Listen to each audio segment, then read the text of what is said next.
And we're recording. Hello. Hello. Hello. I am Queen Sadie. And I'm Queen Glow. Queen Holly here. And we are doing our first QuaranQueening video in which us queens show you how to quarantine in style. Yeah. Somebody had to do it, right? Yes. Yeah. All right. I'll go first. All right. So I've been working on art projects a lot this week, working on my photography and my drawing and I've become a beauty blogger now. Who knew? But I have a craft that combines my two favorite passions, and that is scrap materials and yarn. And we're going to be making bracelets. Woo. So what you're going to need is a toilet paper tube. I don't know where we're going to get that. I know. Toilet paper is on the low. Toilet paper, low. Toilet paper tubes, I'm sure we have these. We're going to need 2 popsicle sticks, scissors, tape, and yarn. Is any skill required?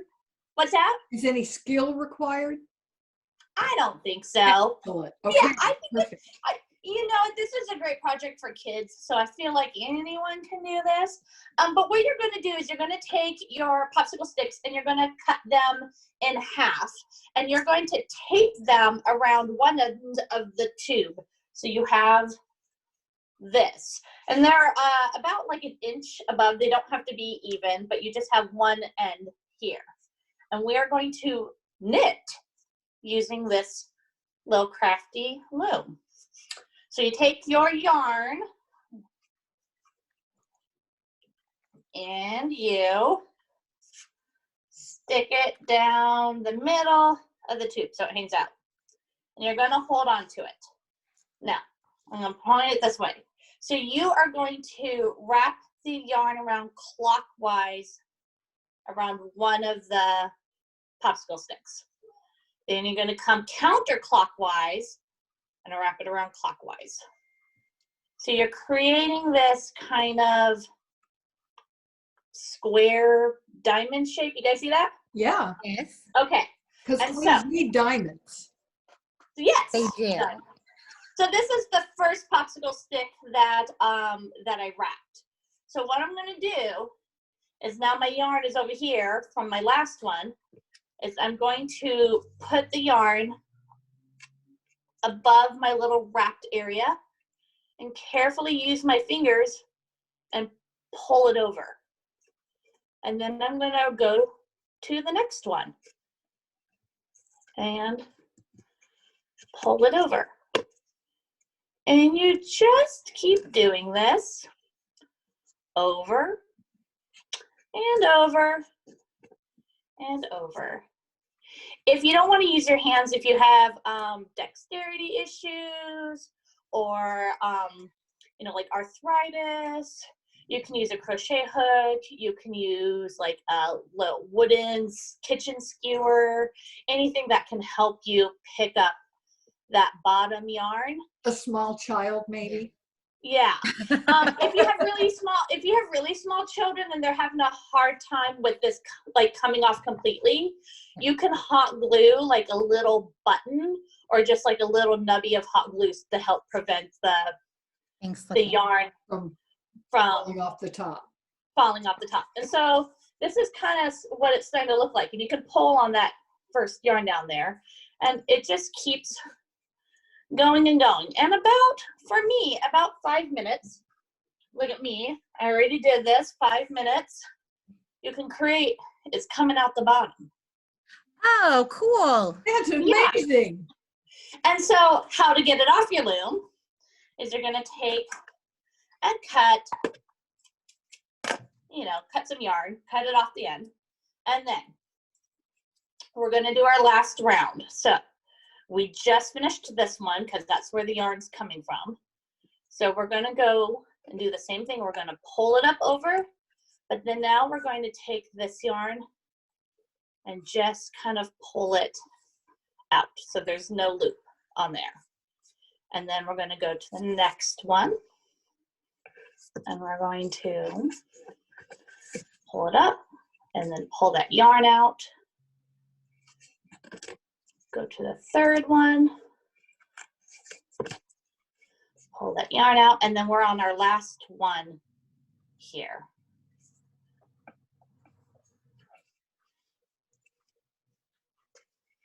And then you pull it out.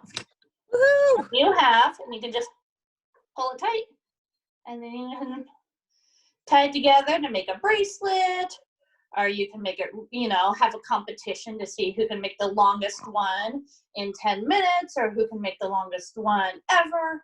It looks like it would also make a great cat toy. Oh yeah, You know, totally. ends out. Yeah. Yeah, my Maisie, her favorite cat toys are the hand knit socks that I make for my family members. So we have to hide them, and I sacrificed a few to her. But yeah, so I will toss these to her and see how she likes them. But yeah, that's it. So you just can keep reusing this over and over and over again once you've made it. It's pretty easy. You could So probably do it cool. while sitting on the toilet and making another toilet paper roll, right? Have any Yeah, of you maybe, noticed how much you you know what? touch your face? What's Oh, that? all the Have any time. of you noticed how much you touch your face now Oh that yeah, we're supposed to touch our face? I know. It's I like know. I've just been watching myself. So everyone watching, don't do what I'm doing. Do not touch your face. No. You're allowed to do it at home as long as you've washed your hands.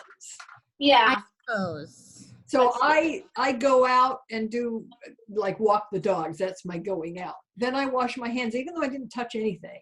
And then I come in, it's like, because Yeah.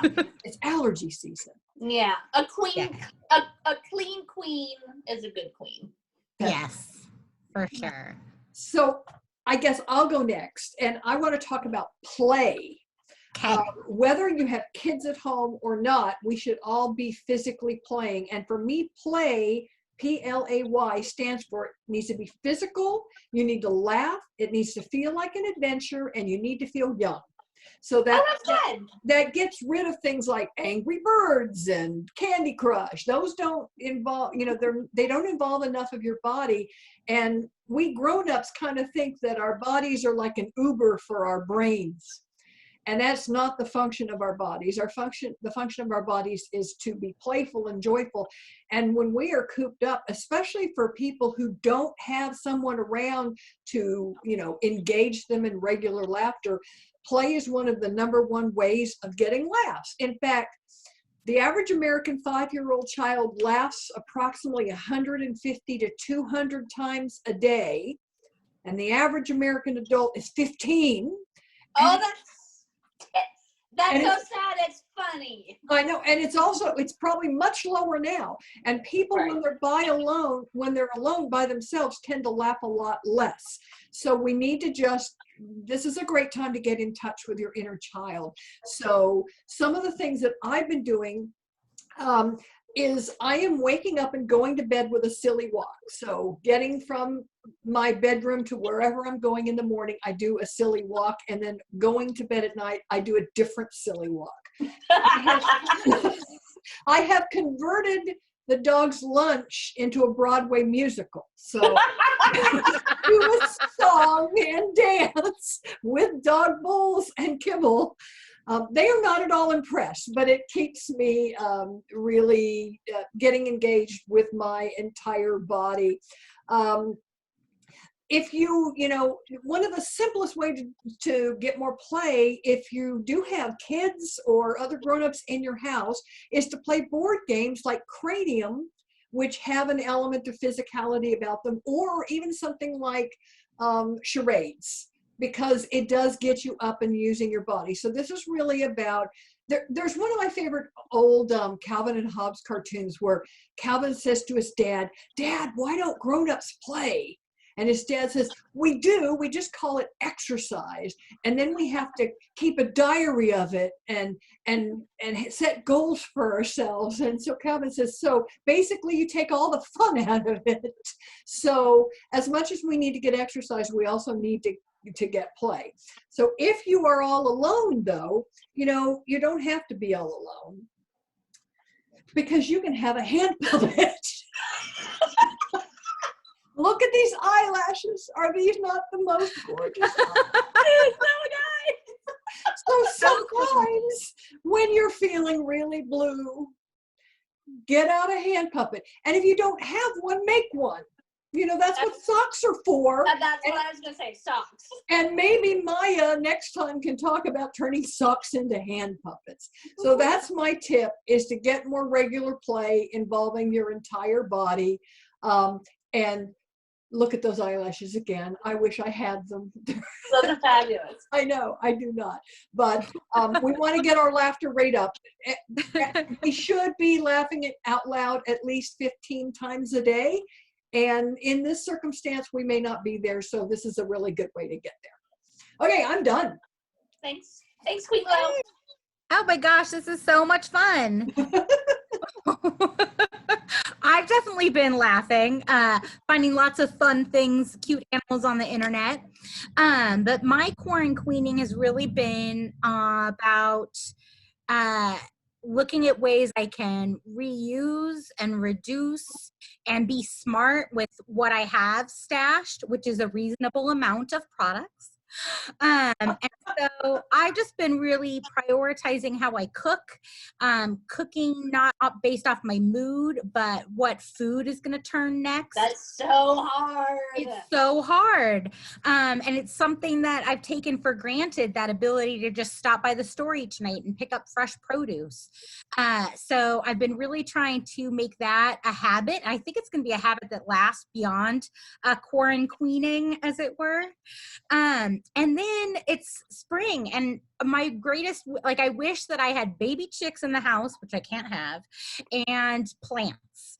And so I just have been digging through, kind of like repurposing things.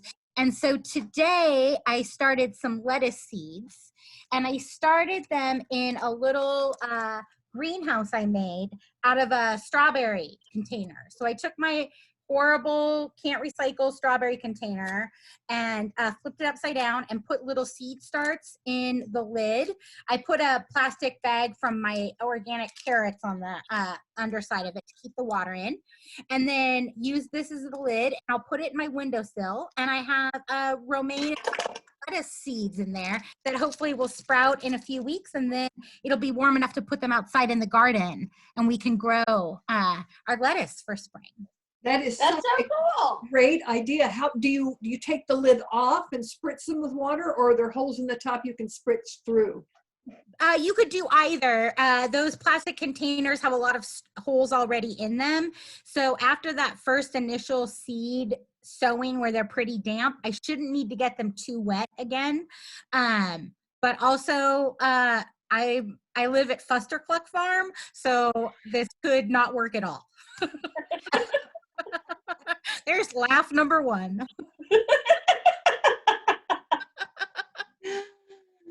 Oh my gosh,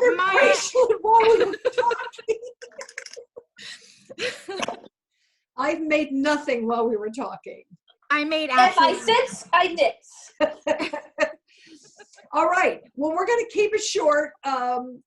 Thank you for tuning in to QuaranQueening, and hopefully this will all work out. We'll post it online, and we'll show up again. Here's Pippa. Bye, Pippa. Bye. Okay, I've turned off the recording. Okay. Now I just have to figure out how to find the recording. That's the thing I couldn't find before when I looked for it. So. Oh my God, this is so fun. It is. This is a great thing to do, I think. Yeah. Plus, we all had to spend time getting dressed up, although it confused my dogs because they know that when I put on makeup, I'm going out, and I didn't go out.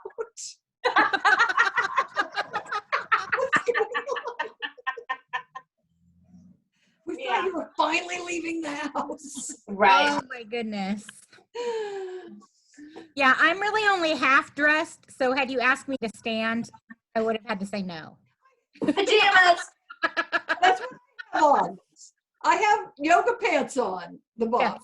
Yes. Yeah. Pajama bottoms and slippers. This half up.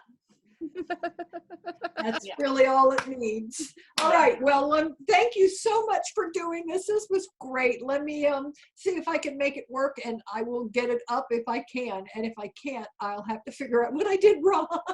Okay. All right. Yay. Thank you. Have a great Bye, night. both of Queens. you. Bye, you guys. Bye.